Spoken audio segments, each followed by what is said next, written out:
আচ্ছা সুমন ভাই, বাসার থেকে কি কইছে? হ্যাঁ, কি কইছে?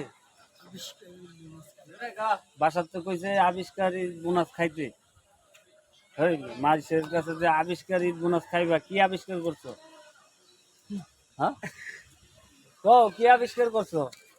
মানবদেহ দৈনন্দিন চাহিদা পূরণের জন্য যা লাগবে কি যা লাগবে এটি কই পাইবা তুমি? আমি কই গেলে আমি হ্যাঁ, খনিতে আছে, উদ্ভিদে আছে, ভাষা আছে। আরে তুমি যে মানুষের কাছে ঈদ বোনাসটা চাইবা, কি এর ঈদ বোনাস চাইবা?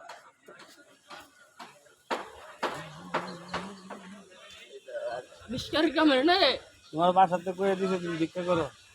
এটা হলো দীক্ষা। তুমি মাইসের তো তুমি টিয়া চাইবা, তাহলে এটা ভিক্ষা না? হ্যাঁ, এই, তুমি মাইসের তো টিয়া চাইবা